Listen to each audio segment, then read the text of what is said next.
서울 아파트 시가총액은 2021년 기준 1333조입니다. 그리고 2022년 10월 말 기준 1330조입니다. 시가총액이 차이가 없는 것은 이제 2022년도에 아파트 가격이 많이 빠졌지만은 또 입주 물량이 상당했기 때문에 그 입주 물량 때문에 시가총액이 큰 변화가 없습니다. 그리고 GDP 대비 주택 시가총액은 2021년 기준 6,534조였고 우리나라 GDP는 2071조로 GDP 대비 주택 시가총액이 3.2배 더 많습니다. 쉽게 말해서 3.2배 정도 된다는 것은 과거에 이제 1.5, 2.0이 돼가지고 주택이 상당히 올랐다는 것을 반영하고 있습니다. 한국 부동산은 이제 실수요자보다 투자자 중심으로 변모가 있기 때문에 외부 환경에 굉장히 민감합니다. 쉽게 말해가지고 이제 실수요자보다는 이제 투자 목적으로 사는 사람이 많다는 겁니다. 그리고 갭 투자가 굉장히 늘었습니다. 그렇기 때문에 가격이 굉장히 많이 이렇게 오르고 많이 빠지고 이렇게 현상이 지금 벌어지고 있는 겁니다. 그리고 두 번째로는 정부의 규제가 점진적으로 완화될 것으로 전망되는데 아무래도 부동산 경기 어렵기 때문이지 않나 이렇게 생각합니다. 세 번째는 2023년도에서 2024년도에는 아파트 입주가 증가될 것으로 보는데 약 수도권에 41만 가구 정도 입주할 것으로 보입니다. 왜 그러냐면은 이제 그 주택 경기가 한참 좋을 때가 지금으로부터 2, 3년 그때부터 좋았기 때문에 건설사에서 아파트를 집중 유치했기 때문에 그 물량이 이제 입주가 도래하는 거죠. 네 번째는 주택가격 상승 시에는 주택 공급이 증가하는데 대부분이 이제 민간에서 공급하기 때문에 주택가격이 오르면은 아파트 공급이 증가할 수밖에 없습니다. 다섯 번째는 이제 글로벌 부동산 가격이 전체적으로 다 빠지고 있는데 아무래도 기준금리가 대폭 인상했기 때문이죠. 그래서 미국 같은 경우 주택 가격이 많이 하락하고 있는데 임대료는 이제 하락이 제한적입니다. 서브 프라임 때도 임대료 하락이 제한적인 것으로 기억합니다. 한국은 주택 가격이 하락하면은 이제 독특한 전세제도가 있기 때문에 전세제도 때문에 임대료는 하락하죠. 그렇지만 이제 월세 가격은 이제 그렇게 많이 빠지지는 않는 것 같습니다. 여섯 번째는 과거 이제 2, 3년 동안에 어떤 갭 투자 비율이 40%가 넘어갑니다. 그 쉽게 말해서 투자 개념이 굉장히 크다는 거죠. 아무래도 이제 초보 투자자나 직장인들이 많이 이렇게 투자를 한 거죠. 과거 2, 3년에 갭 투자 비율이 20%밖에 안 됐는데 40%가 됐다는 거는 전세 끼고 대출로 이렇게 집을 샀다는 사람이 많다는 얘기 때문에 이번에 파괴력이 굉장히 클 것으로 이렇게 보입니다. 그리고 전국적으로 이제 주택 그 기준금리가 워낙 오르다 보니까 미분양이 증가하고 있습니다. 건설사 입장에서는 토지를 이미 매수했기 때문에 그 이자 비용이 계속 나가기 때문에 분양하는 게 유리하겠죠. 물론 미분양도 되겠지만은 분양하는 게 유리하기 때문에 분양을 하는 겁니다. 그리고 이제 한국 부동산은 이제 그 유동성이 떨어지는 지금으로부터 많이 지금같이 이렇게 떨어진 시장에서는 이제 가격이 많이 빠지죠. 그런 시장 형태가 있는데 우리나라 아파트는 사이클적인 가격 특성이 있어가지고 너무 많이 오르면 빠지고 또 너무 빠지면 또 오르고 이런 특징을 가지고 있습니다. 왜냐하면 주택은 이제 일종의 가치 저장 개념이 있죠. 한국에서는 즉 임차를 줄 수 있기 때문에 사용 가치가 있기 때문에 주택 가격이 많이 하락하고 그런 거는 현재 봤을 때는 제한적이지 않을까 생각합니다. 그리고 주택 가격이 굉장히 많이 빠지면은 또 투자 메리트가 다른 상품에 있기 때문에 이제 투자 수요가 유입되다 보면은 바닥이 형성되는 거죠. 그리고 서울 아파트 시가총액이 집값 상승이 본격화하기 시작한 2018년부터 매년 증가했습니다. 그래가지고 2018년도에 849조였는데 2021년도에는 1333조, 그 다음에 10월 달에는 1330조까지 이렇게 증가했습니다. 아무래도 이제 재건축이나 또 이런 재개발 또 뭐 입주 물량도 많아지고 또 주택 가격이 많이 올랐기 때문에 시가총액이 급증하고 있습니다. 이제 우리가 이제 시가총액이라는 그 개념을 볼 수 있겠습니다. 삼성전자가 현재 356조이고 애플이 302조인데 우리나라에서도 이제 주택에 대해서 시가총액을 한번 알아볼 필요가 있겠습니다. 주택 시장에서도 이와 같은 개념은 아파트 시가총액을 활용해서 이제 개별 단지부터 해서 지역 단위 아파트 가격을 파악이 가능하고 그 다음에 부동산 시장의 흐름을 파악을 가능합니다. 그럼으로써 그 지역의 집값 수준을 또 가늠할 수 있고, 또 각 단지 또 시점별로 또 집값 상승세를 상승하나 하락세를 판단할 수 있습니다. 물론 이게 이제 가구 수에다가 가격을 하기 때문에 이제 입주 물량이라니 노후 아파트 멸실 같은 것도 다 반영을 하고 있습니다. 한국의 주택 시가총액이 2021년 처음으로 이제 6천조를 넘어섰는데 이제 문재인 정부에서 2,200조가 증가했습니다. 2021년도에 주택 시가총액이 6,534조서 GDP 2,071조에 약 3.2배 정도 됩니다. 여기서 주택 시가총액이라는 것은 이제 건물하고 그 건물을 안고 있는 부속 토지를 합해서 한 겁니다. 그래서 주거용 건물의 이 2065조 31.6%죠. 그리고 부속 토지가 4,369조 68.4%입니다. 쉽게 말해서 주택을 안고 있는 토지가 굉장히 비싸다는 거죠. 우리나라 수도권에 집중되어 있기 때문에 어떤 토지 가격이 굉장히 비싸기 때문에 아파트가 굉장히 비싸다는 겁니다. GDP 대비 주택 시가총액은 1995년도에 1.5배, 2000년도에 1.6배, 2009년도에 2.4배, 2021년 3.2배였습니다.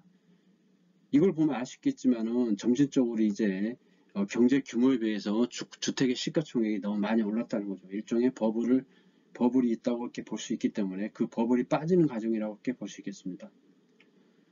총 주택은 2000년도에 1096만 채에서 2021년도에 1881만 채로 증가했는데 이거는 1인 가구 증가가 굉장히 많았기 때문이라고 생각합니다. 그리고 평균 주택 가격도 인플레이션 영향과 또 주택의 고급화 이런 어떤 생활 스타일을 반영해가지고 2021년도에 34,735만원 상승했습니다. 향후 이제 1, 2년 정도는 이 주택 가격이 많이 올랐기 때문에 가격 하락과 기간 조정이 예상됩니다. 서울 아파트 매매 시가총액을 보면은 이제 2018년도에 849조였는데 2021년도에 집값이 가장 정점일 때가 1333조였고 금년에는 10월 말에 1330조였는데 아무래도 이제 입주 물량이 상당히 수도권에 많기 때문에 그 멸실분을 다 반영해가지고 신규로 늘어났기 때문에 시가총액은 큰 변화가 없는 것 같습니다. 시가총액은 우리가 이제 주식에서 볼 수 있습니다. 삼성전자가 356조이고 애플이 3002조입니다. 그래서 주택시장에서도 이런 그 시가총액을 통해 가지고 개별 아파트의 아파트의 가격 동향이라든지 지역의 아파트 동향을 또 파악할 수 있습니다. 아파트 시가총액은 간단합니다. 가구 수에다가 가격을 곱하면 되죠. 500가구에 만약 5억이라고 그러면 2,500억이 되겠습니다. 지역별 아파트 시가총액을 보면은 그 지역의 이제 집값 수준을 가늠할 수 있는데 그 시점이라든지 또는 상승, 하락 이런 거를 전부 다 개별 분석, 지역 분석, 그 다음에 전체적인 분석도 가능할 수 있겠죠. 그 점에 시가총액을 한번 꼭 볼 필요가 있을 것 같습니다. 2022년 8월 서울 아파트 매매 시가총액을 보겠습니다. 강남이 201조이고 송파가 181조이고 서초가 143조, 노원이 72조입니다. 가장 작은 데가 종로가 7조입니다. 만약에 이제 아파트가 빠진다고 그러면 시가총액이 큰 순서부터 빠질 수 있겠죠. 또 가격이 오를 때는 또 가장 많이 오르고 또 안전판이 될 수 있는 게 시가총액이 큰 거입니다. 그래서 이 강남하고 송파하고 서초가 전체 시가총액의 38.8%입니다. 525조입니다. 우리나라. 정권별 주택 시가총액을 보면은 김대중 때는 351조가 늘었는데 이제 박근혜 때 737조, 그 다음 문재인 때 1716조 엄청나게 이제 코로나와 맞물려 가지고 유동성이 공급됐다는 걸 알 수 있기 때문에 이 버블이 어느 정도 빠지지 않을까 이렇게 예상합니다. 한국의 주택 시가총액은 현재 주거용 건물과 주거용 건물 부속 토지를 합해가지고 2021년도 말 기준 6,534조입니다. 대한민국 시도별 모든 부동산 시가총액을 보면은 서울이 이제 5,235조이고 경기도가 4,810조입니다. 2020년 3월 말 기준이고요. 부산이 961조입니다. 용도별로는 주거용 부동산이 52%이고 비주거 상업용이 28%, 건물이 없는 나대지가 20%입니다.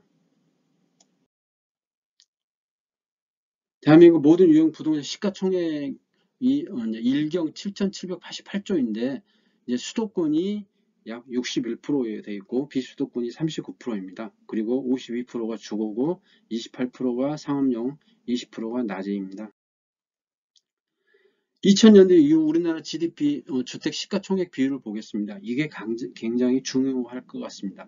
이 GDP 주택 시가총액하고 GDP와 비교했을 때 이제 GDP 비율이 이제 비율이 낮을수록 주택이 저평가된 경우죠. 그렇기 때문에 이 숫자를 꼭 기억해가지고 이제 한 2점대 초반 정도 오면은 그때 이제 굉장히 주택이 저평가되다 볼 수 있고 3.0이 넘어가면 고평가되다고 볼 수 있겠습니다. 그래서 2021년도 기준을 하면은 우리나라 주택 시가총액이 6,534조이고 GDP가 약 2,071조이기 때문에 약 3.2배, GDP 대비 3.2배 정도 현재 주택 시가총액이 되어 있습니다. 애플이 시가총액이 3,002조이고 삼성전자가 350조에 비하면은 애플의 한 2배 정도 우리나라 주택 시가총액이 형성됐다고 볼 수 있겠습니다. 최근 5년간 GDP 대 주택 시가총액 상승 현황을 보고 있습니다. 주택 시가총액도 계속 증가하고 있고 주택 수도 증가하고 있고 그 다음에 평균 주택 가격도 올라가고 있습니다. 2021년도에는 3.2배입니다. 요거를 꼭 기억을 해가지고 3.0 이상 되면 굉장히 버블로 보고 그 다음에 2.5 이하인 경우에는 저평가됐다고 보시면 될 것 같습니다. 우리나라 주택 시가총액에 대해서 한번 알아봤습니다. GDP 대비 주택 시가총액이 굉장히 높다는 것은 주택 가격 버블이 굉장히 세다는 거고 그 다음에 이제 소득 대비 주택 가격 즉 PI도 7.6배로 장기적인 평균은 5.3배보다 크게 높기 때문에 주택이 굉장히 좀 버블됐다고 볼 수 있고 서울 역시 19배로 PIR이 평균 11배에 비해서 72% 정도 높기 때문에 주택이 굉장히 올라갈 수 있기 때문에 주택을 이제 어느 정도 이제 그 투자에 관심 있는 사람은 그 GDP 배열, 주택 그 시가총액하고 GDP 비율하고 PI 그 숫자를 꼭 보고 이제 한번 살펴볼 필요가 있을 것 같습니다. 아파트 시가총액은 우리나라가 이제 계속 증가할 것으로 보입니다. 왜냐면은 내년하고 내후년에 약 41만 가구가 이제 입주할 것으로 보고 특히 이제 강남권의 아파트가 2023년도, 2024년도에 6천 가구 이상씩 이렇게 또 이렇게 입주 예정이고 2015년도에는 또 초에는 이제 둔촌 주공이 한 12,000 가구가 또 입주를 합니다. 엄청난 이제 물량이죠. 그 물량이 또 강남권에 있기 때문에 이제 모든 유동성을 또 싹쓸이 하지 않을까 이렇게 예상합니다. 그렇기 때문에 시가총액이 이렇게 올라갈 수밖에 없고 주택이 물론 빠지면 시가총액이 또 빠지지만은 또 그걸 커버하는 게 주택이 이제 과거에 몇실 됐다는 게 이제 새로 나오기 때문에 그게 또 시가총액이 올라가는 거죠. 우리나라가 이제 그 유동성이 한계가 있습니다. 그렇기 때문에 이 시가총액과 굉장히 연관이 있다고 생각합니다. 만약에 우리나라가 이제 조그만 나라인데 만약 애플이 우리나라에 상장됐다고 보시면은 애플 시가총액 3,002조인데 이거를 우리나라에서 그 주식시장에서 버틸 수 있겠습니까? 마찬가지로 이제 삼성전자가 356조에는 우리나라에서는 크지만은 미국에 이제 큰 어떤 주식시장에 들어가면은 이렇게 큰 개념이 아니죠. 이제 그런 식으로 우리나라 이제 커지는 이제 시가총액을 과연 주택의 시가총액을 유동성을 과연 이제 할 수 있겠나 생각을 합니다. 만약에 이제 새 아파트가 예를 들어서 입주를 한다고 그러면은 그 아파트 입주에 따른 이제 입주 들어가는 비용을 이제 부담해야 할 거 아닙니까? 세금도 내야 되고 등록세 취득세도 내야 되고 또 잔금도 내야 되고 또 중도금도 내야 되고 또 아파트에 또 각종 이제 인테리어라든지 이런 게 많이 또 흡수하고 이러다 보면은 대규모 금액이 이제 빨아들인다는 거죠. 그러다 보면은 이제 주택이 이제 상대적으로 강남권은 세일 수도 있고 또 다른 지역에서 유동성이 그쪽으로 빠지기 때문에 또 다른 지역은 또 약세가 될 수도 있기 때문에 그것도 반대가 될 수도 있고 그렇습니다. 그렇기 때문에 이제 그거를 한번 시가총액 동향을 한번 볼 필요가 있고 주택의 시가총액과 그 다음에 GDP 비율을 한번 보시고 한번 이거를 한번 주택의 흐름을 한번 종합적으로 볼 필요가 있습니다. 지금까지 아파트 시가총액과 GDP 비율, 그 다음에 이제 아파트 전반적으로에 대해서 한번 말씀드렸습니다. 구독, 좋아요 부탁드리겠습니다. 감사합니다.